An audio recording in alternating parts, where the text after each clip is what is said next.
SQL server जो है किसी भी सर्वर से जो कनेक्ट नहीं हो रहा लोकल सर्वर से।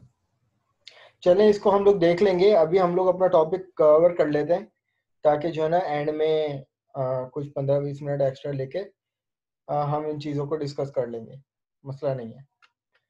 अच्छा ओके सर। क्लास, हमारा टॉपिक जो चल रहा था, मैं एक दफ़ा दोबारा से फ्लैशबैक करूंगा। हम लोगों ने जो स्टार्ट किया था वो डाटा और इंफॉर्मेशन की डेफिनेशन किया था, और डाटा के बारे में पढ़ा था कि भाई रॉ जो होता है वो हमारे पास डाटा होता है, यानी रॉ मटेरियल, जो भी कंपनी का रॉ मटेरियल होता है वो जस्ट लाइक डाटा होता है। और जब उस पर कोई ना कोई प्रोसेस किया जाता है और उसको एक प्रोडक्ट बनाई जाती है, तो वो प्रोडक्ट बेसिकली एक इंफॉर्मेशन की तरह होती है। तो इसी तरीके से अनप्रोसेस डाटा बेसिकली वो डाटा कहलाता है, और उस पर जो कोई भी प्रोसेस किया जाए और फिर वो एक इंफॉर्मेशन बनती है। तो उस टर्म को लेते हुए हमने डिस्कस किया था डेटाबेस मैनेजमेंट की टर्म को, कि आपके डाटा को मैनेज करना किसी भी टूल पे वो मैनेजमेंट सिस्टम कहलाएगा। और डेटाबेस मैनेजमेंट सिस्टम के कोर्स में आप लोग तमाम रूल्स एंड रेगुलेशन पढ़ेंगे, किस तरीके से आप डाटा को मैनिपुलेट कर सकते हैं, डिफाइन कर सकते हैं, और उस पर कंस्ट्रेंट वगैरह अप्लाई कर सकते हैं कुछ रूल्स के तहत, कि भाई डाटा कुछ सिक्योर डाटा होगा, कुछ पब्लिक डाटा होगा, समथिंग लाइक एल्स। तो इसी तरीके से हमने दो मेजर टर्म पढ़ी, एक डीडीएल और एक डीएमएल। और बात की डीडीएल के बारे में कि भाई डाटा से हटकर जो डाटा की डेफिनेशन, जहां पे डाटा स्टोर होगा, सेफ होगा, और जहां पे डाटा आएगा, वो बेसिकली हम डीडीएल में पढ़ते हैं।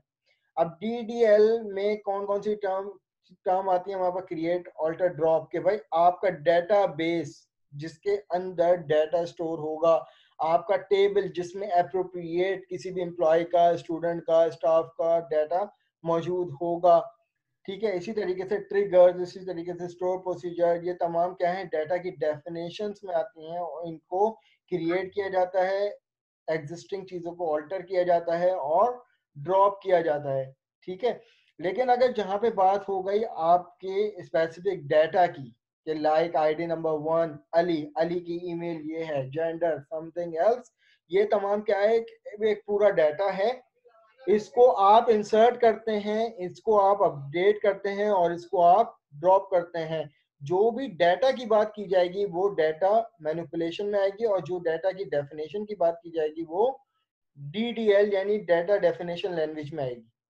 Is it clear? तो हमने भाई डिस्कस किया था डेटाबेस को, कि भाई डेटाबेस हमने क्रिएट किया था। एक मैं आप लोगों को डायग्राम दिखाना चाहूंगा, ये वाली, कि ये हमारे पास क्या है, एक डेटाबेस सर्वर है, और इससे कितनी मशीनें क्रिएट कनेक्ट हुई हुई है? 1 2 3 4। अब यूं समझ लें कि हम नादरा के डेटाबेस की बात करते हैं, तो डेटाबेस ओवरऑल पूरे पाकिस्तान का एक है, बट एक फ्रेंचाइज यूं समझ लें, ये कराची का सिस्टम है, ये लाहौर का सिस्टम है, ये इस्लामाबाद का सिस्टम है, और ये किसी और शहर का सिस्टम है। अब अगर मैं आप लोगों से सवाल पूछ लूं कि हमारे पास पूरा डाटा है, आप अपनी इंफॉर्मेशन, क्या ज़रूरी है अगर कराची से रजिस्टर्ड हुए हैं तो क्या लाहौर के सिस्टम से उसको फैच नहीं कर सकते? क्या इस्लामाबाद के सिस्टम से उसको फैच नहीं कर सकते? कर जी सकते हैं सर।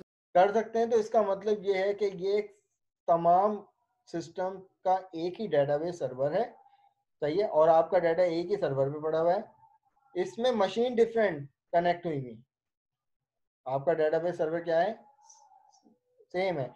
इसी तरीके से क्लास यहाँ पर देखें कि ये हमने, हमारे पास जो ये विंडो आती है, ये बेसिकली क्या है, हमारा सर्वर है, जो कि आपका सिस्टम नेम भी हो सकता है, जो कि आपका कोई भी IP address, local IP address 127.0.0.9, कोई भी लोकल आईपी एड्रेस भी हो सकता है जो आपके सिस्टम का होगा, यूनिक। और इसी तरीके से हाँ, एसक्यूएल सर्वर हमें कीवर्ड देता है ब्रैकेट में लोकल का, ये नजर आ रहा है क्लास सबको, ये ब्रैकेट में लिखा है लोकल का, ये कीवर्ड है जी सर। जो कि सर्वर का नाम। और एक होता है वहां पर डॉट, ये दो क्या है हमारे पास, कीवर्ड हैं जो कि डिफॉल्ट सर्वर नेम होते हैं। ठीक है, जब आप एसक्यूएल सर्वर डाउनलोड करोगे ना, तो उसके साथ साथ आपको एक लोकल सर्वर भी डाउनलोड करना पड़ेगा। मैं आप लोगों को बता दूं कि डाउनलोड किस तरीके से करना है।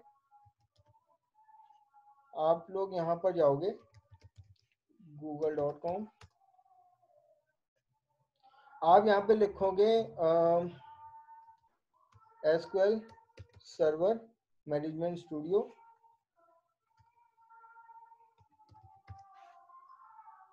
अब जो भी वर्जन है आप लोगों का 64 आइदर 32 बिट अपने विंडोज के हिसाब से देख लेना। आप यहाँ पे चले आओगे ये माइक्रोसॉफ्ट की ऑफिशियल वेबसाइट पे।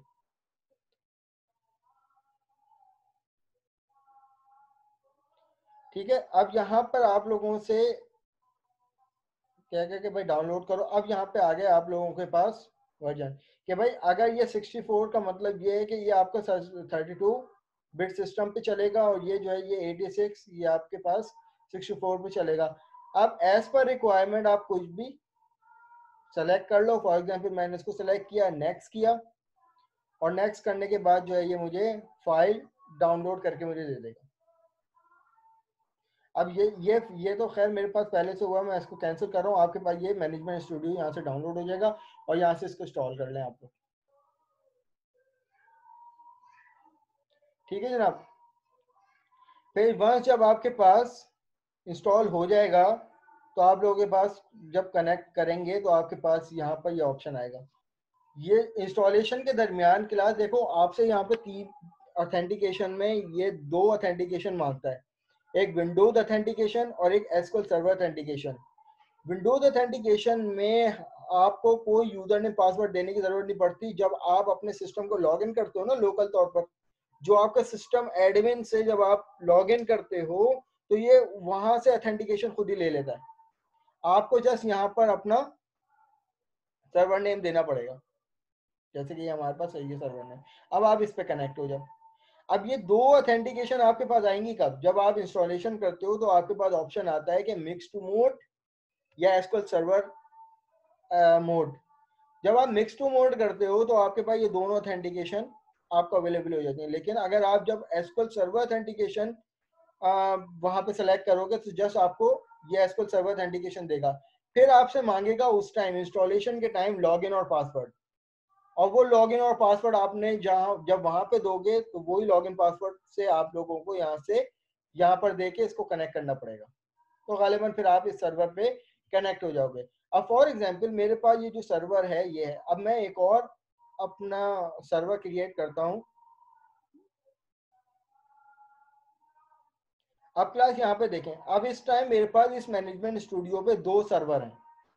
क्या जो ये सैंपल डेटाबेस है क्या वो इस सर्वर पे मौजूद होना चाहिए या नहीं? जी स्टूडेंट्स, जो मेरे पास इस सर्वर पे मौजूद सैंपल 2 का जो डेटाबेस है क्या वो इस डेटाबेस इस सर्वर पे मौजूद होना चाहिए या नहीं जब मैं इसको एक्सप्लोर करूं?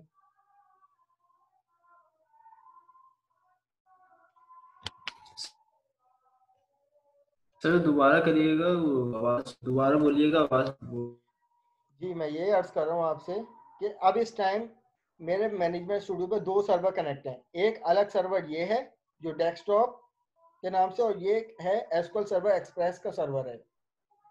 ये 2 अलग अलग मेरे पास सर्वर कनेक्ट हुए हैं। अब जो इस सर्वर पे जो ये डेटाबेस बना हुआ है सैंपल 2, वो इस सर्वर पे इस डेटाबेस के अंदर होना चाहिए या नहीं?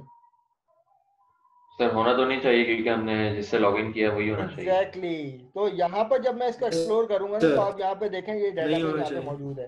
तो इट्स मीन कि भाई सर्वर पूरी ऑर्गेनाइजेशन का एक होगा और उसमें एक ही डेटाबेस होगा। ठीक है, अलग अलग सर्वर होंगे तो यकीनन डेटाबेस भी डिफरेंट होंगे। ठीक है जनाब, ये चीज समझ में आई। अब मैं यहाँ से इस सर्वर को क्या करता हूँ, डिस्कनेक्ट करता हूँ और मैं अपने पुराने वाले सर्वर पे आ जाता हूँ।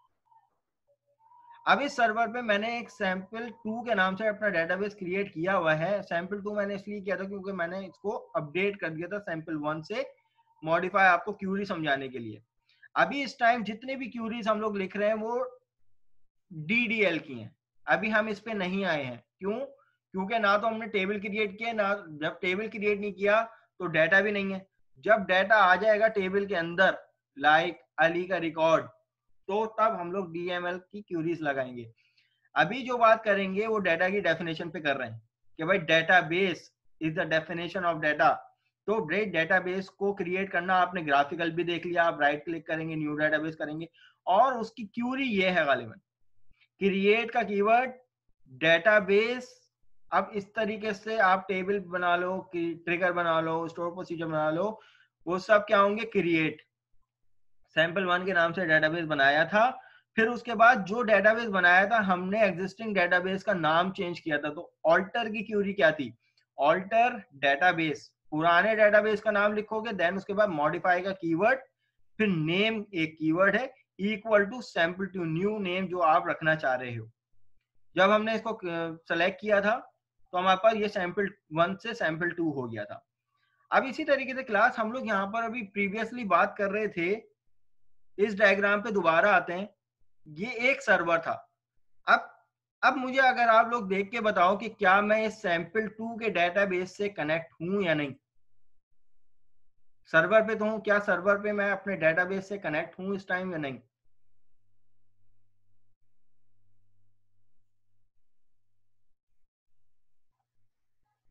आप यहां से देखो, ये कौन सा डेटाबेस है, ये मास्टर डेटाबेस है, जबकि हमारा डेटाबेस का नाम क्या है, हमारा डेटाबेस का नाम है सैंपल 2।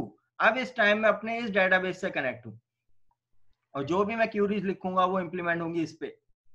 अब क्लास इस टाइम इस सिचुएशन में, इस सिनेरियो में इस टाइम कंडीशन ये है कि ये मेरा डेटाबेस सर्वर है सैंपल 2 और इससे मेरी एक मशीन कनेक्ट है।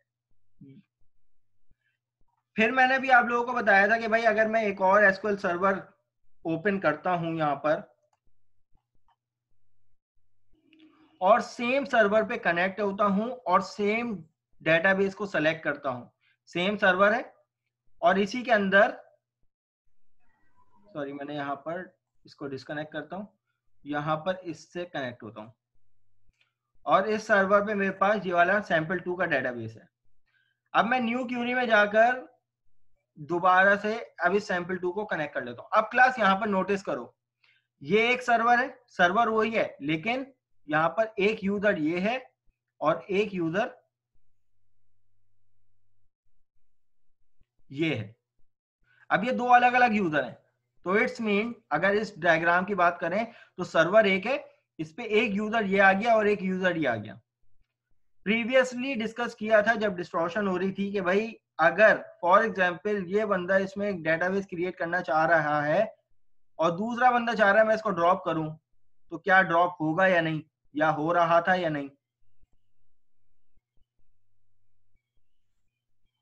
एक बंदा ये है और एक ये आ गया। तो अब इसमें ये जो है वो डेटाबेस क्रिएट कर रहा था, टेबल क्रिएट कर रहा था और ये बंदा जो है वो चाह रहा है कि भाई डेटाबेस को ड्रॉप कर दूं, तो इट्स मीन तो इसने यहाँ पर एक क्यूरी लिखी ड्रॉप डेटाबेस और डेटाबेस का नाम सैंपल 2। अब जब ये एग्जीक्यूट करेगा ना तो अब यहाँ पे लिखा हुआ आ रहा है can not drop database because it is currently in use, आपके सामने सही है। क्यों, ये डेटाबेस जब तक के ड्रॉप नहीं होगा जब तक के कोई भी बंदा इसमें कनेक्ट रहेगा। जब सारे लोग डिस्कनेक्ट हो जाएंगे तो आप इस यहां से एसक्यूएल सर्वर में इस डेटाबेस को ड्रॉप कर सकते हो। तो अब फॉर एग्जांपल एक जो दूसरा बंदा था वो यहां से डिस्कनेक्ट हो गया, ठीक है, अब एक ही बंदा यहाँ पे कनेक्टेड है। अब ये वाली कंडीशन क्या है कि अब यहाँ से ये बंदा जो है वो रिमूव हो गया, अब सिर्फ एक सर्वर पर सिर्फ एक ही बंदा यहाँ पर कनेक्ट है। तो अब मुझे बताओ, अब ये बंदा जो है वो ड्रॉप करना चाह रहा है, मैं यहाँ पे कमेंट लिख दूं ताकि क्यूरी भी आप लोगों को ध्यान में रहे, ड्रॉप डेटाबेस की क्यूरी है और ड्रॉप करने के लिए आप लिखते हो डेटाबेस और डेटाबेस का नाम फॉर एग्जांपल सैंपल 2। अब क्योंकि एडिटर में एक से ज्यादा क्यूरी हो गई, मुझे स्पेसिफिक चलानी है, तो मैं यहाँ पे इसको हाईलाइट करूंगा और जब मैं एग्जीक्यूट करूंगा तो अब आप मुझे बताएं कि क्या मेरा डेटाबेस डिलीट होगा या नहीं, ड्रॉप होगा या नहीं।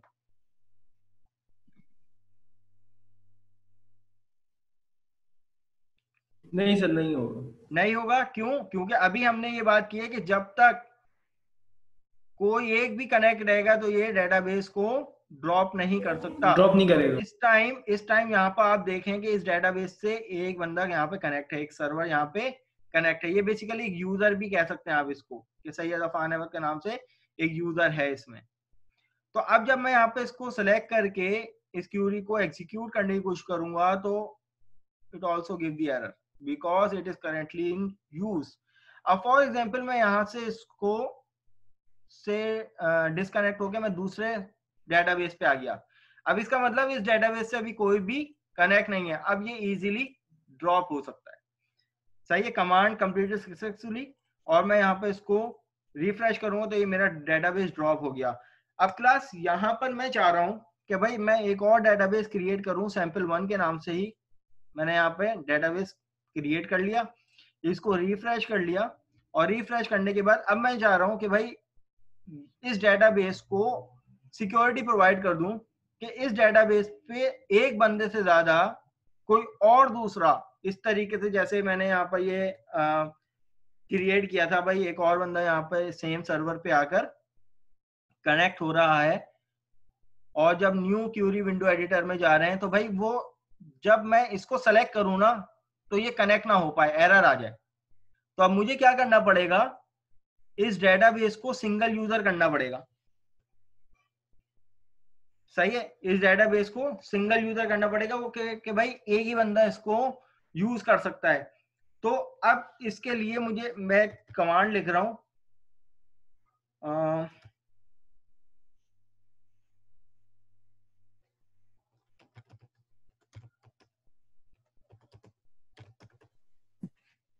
तो यहाँ पर आप जाहिर सी बात है, अब डेटाबेस क्योंकि बना हुआ है, अब डेटाबेस इस टाइम मल्टी यूजर है, डिफरेंट यूजर जो है वो इस डेटाबेस पे कनेक्ट हो सकते हैं। तो आपने क्या करना है, इसको सिंगल यूजर बनाने, तो जाहिर सी बात है इसको ऑल्टर करना पड़ेगा, क्योंकि अभी जो है वो तो एग्जिस्टिंग है ना डेटाबेस।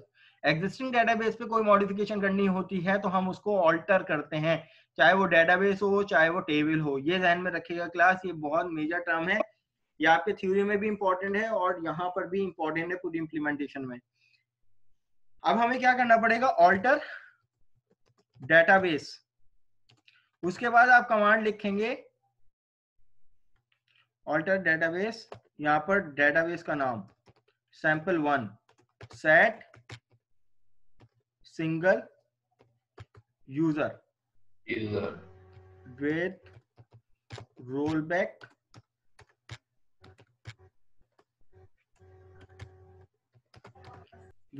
immediate। अब देखो पहले यहां पर इस चीज को समझ लो, रोल बैक का क्या मतलब होता है। अगर फॉर एग्जांपल एटीएम के हम लोग कोई ट्रांजैक्शन कर रहे होते हैं तो 5 से 6 स्टेप होते हैं या 3 से 4 स्टेप होते हैं कि भाई पहले कार्ड इंसर्ट करना, उसके बाद पासवर्ड डालना, उसके बाद क्या करना कि भाई आपके पास जब पासवर्ड, अब कंडीशन लगेगी कि भाई पासवर्ड अगर आपके पास सही हुआ तो ट्रांजैक्शन आगे बढ़ेगी, वरना वो रोल बैक हो जाएगी। रोल बैक इन सेंस में होगी कि भाई अगर आपके पास 2 या 3 अटेम्प्ट होती हैं उसके बाद आपका कार्ड ही ब्लॉक हो जाता है। लेकिन कुछ सिनेरियो ऐसे होते हैं कि भाई आपने पासवर्ड भी सही डाला, कार्ड इंसर्ट करने के बाद आपने रिक्वेस्ट भी करी कि भाई मुझे 2000 रुपए निकालने, अब इन केस एटीएम में कैश ही खत्म हो गया, तो अब उस सेंस में मुझे बताओ कि क्या आपकी ट्रांजैक्शन कंप्लीट होती है या नहीं। ओ सर नहीं होती तो क्या उसको कहते हैं रोल बैक, वापस आपका कार्ड फट से रिजेक्ट हो जाता है और आपको मिल जाता है। ठीक है, लेकिन आपकी ट्रांजैक्शन कंप्लीट कब होती है, जब आप पासवर्ड भी सही डालते हो, कैश की रिक्वेस्ट भी देते हो, देन उसके बाद कैश आपके पास आ जाता है, रिसीव आ जाती है, कार्ड भी आ जाता है आपके पास, अल्लाह अल्लाह खैर से अल्लाह, ये ट्रांजैक्शन होगी कंप्लीट। रोल बैक का मतलब होता है अगर ऐसा जी सर, अगर ऐसा करना चाहें कि अगर कोई कार्ड मतलब फंसा दें,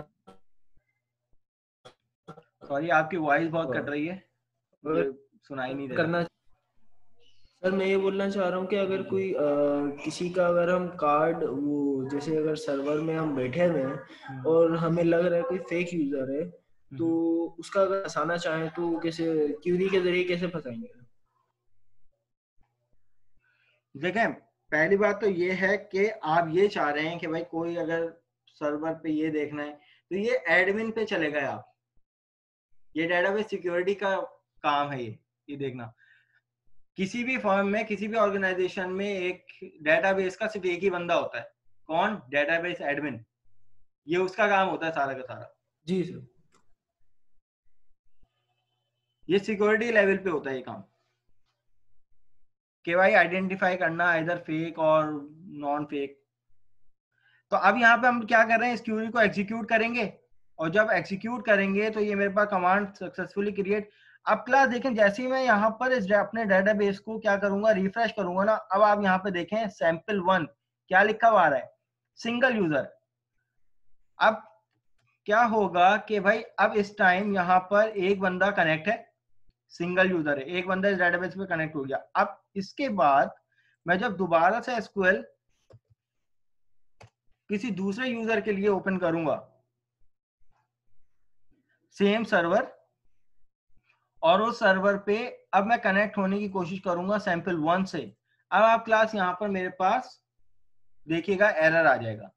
क्या error? Database sample1 is not accessible. अब इस पे लग गई सिक्योरिटी, ठीक है भाई। अब अगर वापस इसको मल्टी यूजर करना है तो सिंगल आप क्या कर, और उसके बाद ये रोल बैक का क्या मतलब होता है कि उस पे होने वाली जितनी भी ट्रांजैक्शन इस टाइम चल रही हैं, अभी तो खैर कोई नहीं चल रही, इन केस अगर चल रही होती तो वो तमाम इमीडिएटली रोल बैक हो जाती। रोल बैक से मतलब ये है कि किसी की भी, भाई देखो एटीएम में अगर खुदा ना खासा कोई कभी कभार ऐसा भी होता है, कभी कभार ऐसा भी होता है, मेरे साथ भी हुआ था कि भाई मैंने रिक्वेस्ट भी दे दी, पिन कोड भी सही डाल दिया, 2000 रुपए की रिक्वेस्ट भी दे दी, उसके बाद मेरे अकाउंट से 2000 डिटेक्ट भी हो गए, लेकिन कैश नहीं आया मेरे पास, रसीद भी आगे भी डिटेक्ट हो गए, कैश नहीं आया। अब इस सिचुएशन, कभी सिचुएशन हुई है किसी के साथ ऐसी? कभी हुआ है कैसे भाई कैश नहीं आया, डिटेक्शन हो गई? यस सर, तो मेरे फिर एक क्या दोस्त के साथ होता हुआ। है, तो फिर क्या होता है, वो क्या हुआ था आपके साथ? जैसे ही आप जब कोई घर और पहुंचे, निकाल के चले जाता है नहीं नहीं नहीं नहीं नहीं, ऐसा नहीं होता कभी। थोड़ी देर बाद। देखो होता यह है कि या तो थोड़ी 5 मिनट आप वहीं पे रुक जाओ, हो सकता है कैश आ जाए।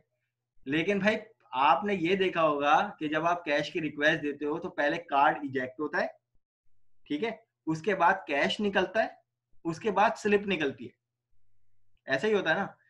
कार्ड निकल यस गया, ठीक है, कैश इजेक्ट नहीं हुआ, स्लिप भी निकल गई, और आपके पास अगर किसी का ऑनलाइन बैंकिंग है तो भाई उसके बाद मैसेज भी आ जाता है कि भाई आपके इतने की विड्रॉ हो गई, जी सर, लेकिन इतना कैश विड्रॉ नहीं हो गया निकला। पैसा, बिल्कुल ऐसा ही होता है। मेरे साथ फिर क्या हुआ था कि 5 मिनट खड़ा रहा, भाई पैसे नहीं आए, क्या करूं, टेंशन हो गई, 2000 हो गए।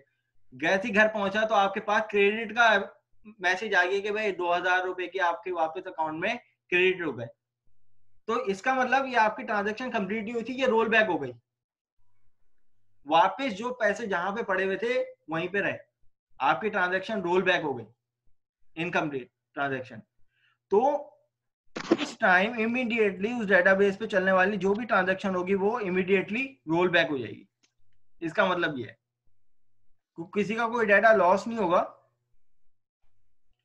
तो वो आपको क्या करेगा कि आपकी ट्रांजैक्शन को रोल बैक कर देगा।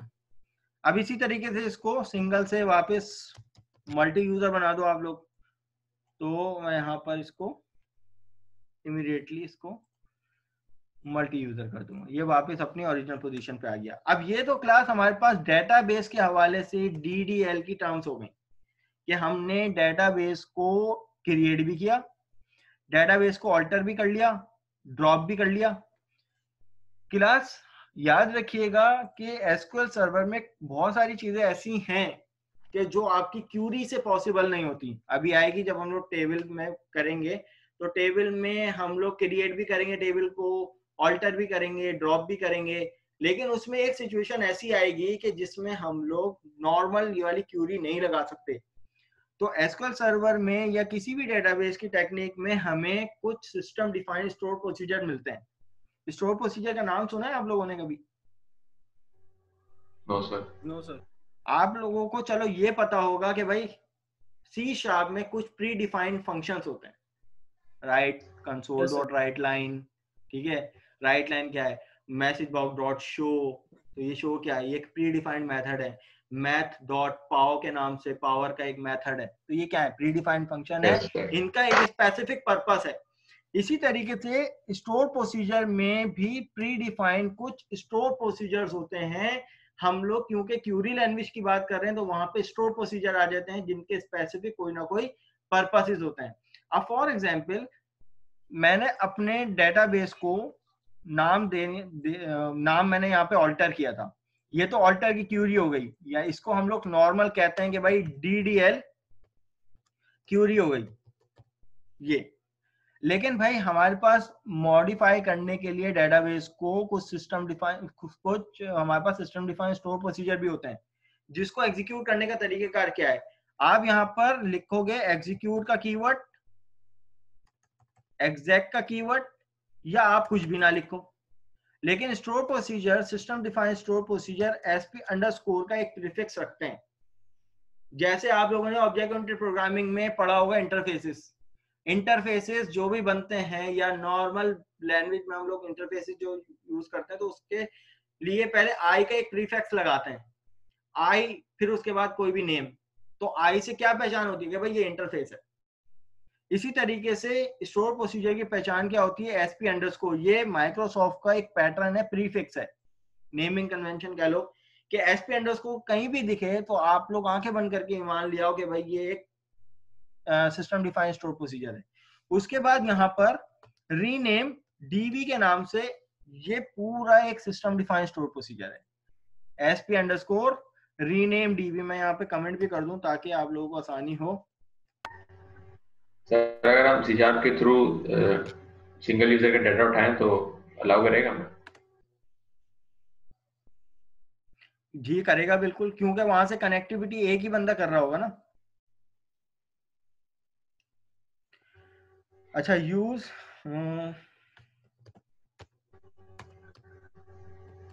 सिस्टम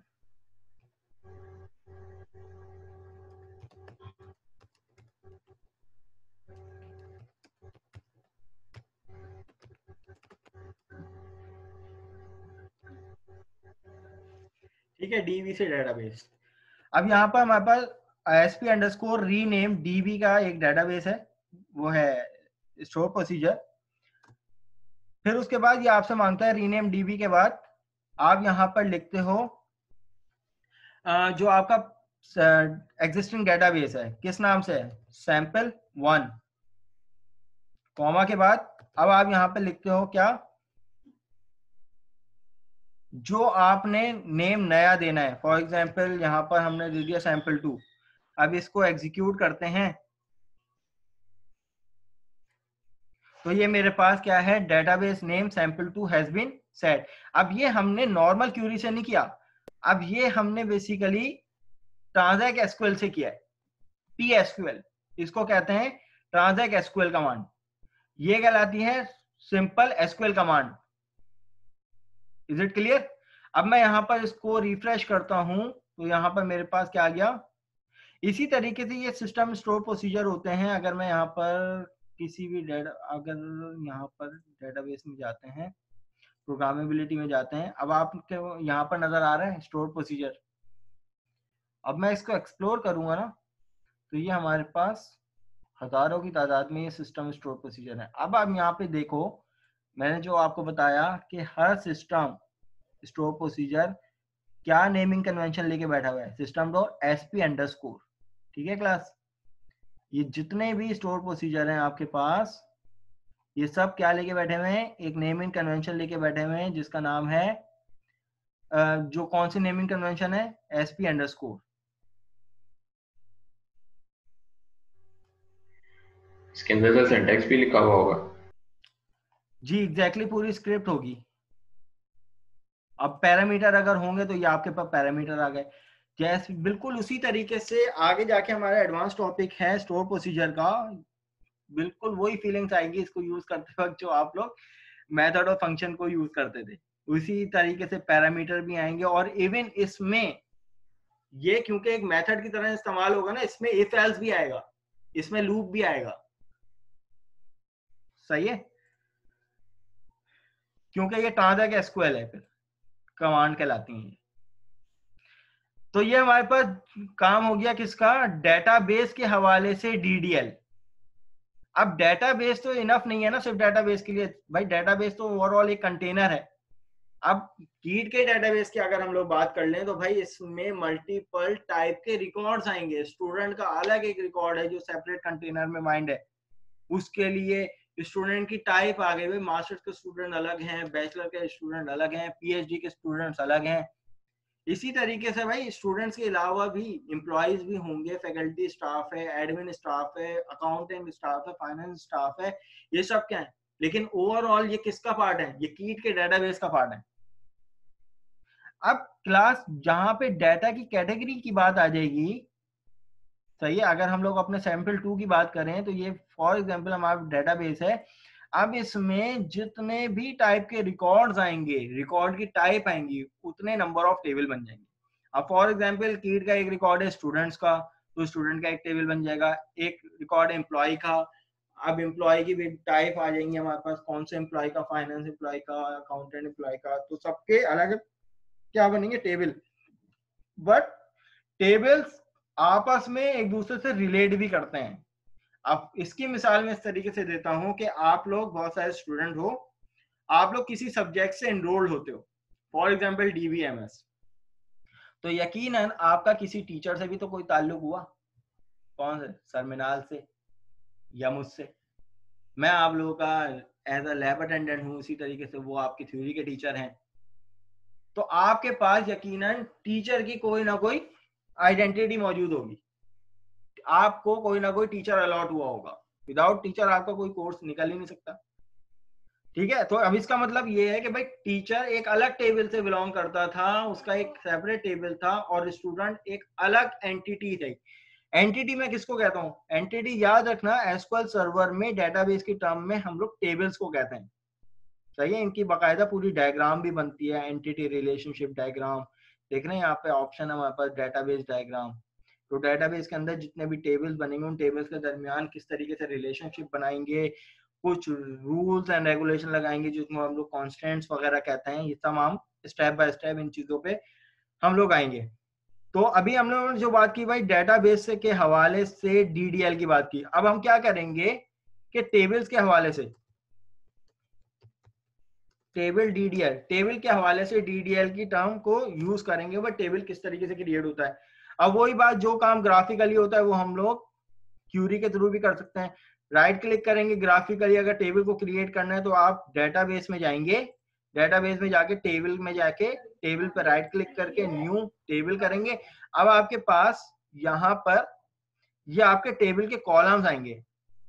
यकीनन आप लोगों ने कोई टेबुलर फॉर्म देखी होगी। अगर मैं यहाँ पर इस टेबल की बात करता हूँ, ये क्या है, अब टेबल, ये हमारे पास क्या है, ये टेबल है जिसमें हमारे पास ये जो टेबल हेड कहलाती है, ये नंबर ऑफ कॉलम्स होते हैं, और हर कॉलम की कोई ना कोई टाइप भी होती होगी। जैसे कि यहाँ पे आईडी है तो इसमें तमाम इंटीजर वैल्यू आएंगी, नेम है तो इसमें स्ट्रिंग वैल्यू आएगी, वेरिएबल कैरेक्टर।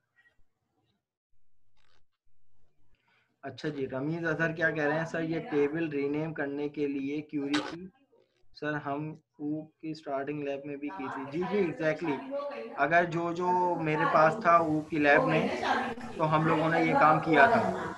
ठीक है, और उस वक्त मैंने आप लोगों को बताया भी था कि डीबीएमएस में आप लोग बड़ी डिटेल में तमाम चीजों, इस पे काम ही डीबीएमएस में इन्हीं पर ही है। तो अब क्लास यहाँ पर हमारे पास टेबल, क्लास अननेसेसरी माइक बंद कर दिया करें प्लीज, खुद ही बंद कर दिया करें। अच्छा, अब यहाँ पे हम लोग क्या करने जा रहे हैं, टेबल क्रिएट करने जा रहे हैं। फॉर एग्जांपल एक एम्प्लॉय का टेबल है, सबसे पहले यहाँ पर एम्प्लॉय EMP_ID के नाम से एक कॉलम ले लिया हमने, नेमिंग कन्वेंशन एम्प्लॉय, ताकि भाई एम्प्लॉय की आईडी से पता चले जाए। यहाँ पे इसकी डाटा टाइप दे दी। अब उसके बाद क्लास, ये पहला कंस्ट्रेंट आ गया हमारे पास। कंस्ट्रेंट क्या, रूल, सही है, रिस्ट्रिक्शन, कि भाई अलाउ करते हो कि क्या क्या इस कॉलम में कोई भी वैल्यू नल एक्सेप्ट करे या नहीं। नहीं भाई, हर एम्प्लॉय को, हर स्टूडेंट को कोई ना कोई आईडी तो जरूर मिलती है, तो हम इसको, इस पे चेक हटा देंगे। अब इसका मतलब कि इस कॉलम पे आने वाली हर वैल्यू कोई ना कोई वैल्यू होगी, नलेबल वैल्यू नहीं हो सकती। नल याद रखिएगा, नल एसक्यूएल सर्वर की एक डिफॉल्ट वैल्यू होती है। सही है, जब कोई वैल्यू नहीं होती तो वो नल बाय डिफॉल्ट एक वैल्यू आ जाती है। इसी तरीके से एम्प्लॉय EMP अंडरस्कोर नेम, ये मेरे पास इस तरीके से इसकी डाटा टाइप, हर कॉलम की कोई ना कोई डाटा टाइप होगी। वेरिएबल कैरेक्टर, ये 50 का मतलब आप लोगों को पता होना चाहिए कि भाई 50 का मतलब कि आपका एम्प्लॉय नेम जो है वो ज्यादा से ज्यादा 50 कैरेक्टर का हो सकता है, 50 से ज्यादा 51 कैरेक्टर का नहीं हो सकता, it will give the error. अब जाहिर सी बात है कोई भी एम्प्लॉय होगा यकीनन उसका नेम भी होना चाहिए, तो मैं इस पे भी से भी चेक हटा दूंगा। तो इस कंस्ट्रेंट को हम लोग कहते हैं नॉट नल कंस्ट्रेंट, सही है। इसी तरीके से EMP, चलो अभी हम लोग यहाँ पर चलो एक और कॉलम ले लेते हैं, EMP ईमेल, किसी भी एम्प्लॉय की ईमेल भी होगी, ईमेल भी हमारे पास वेरिएबल varchar,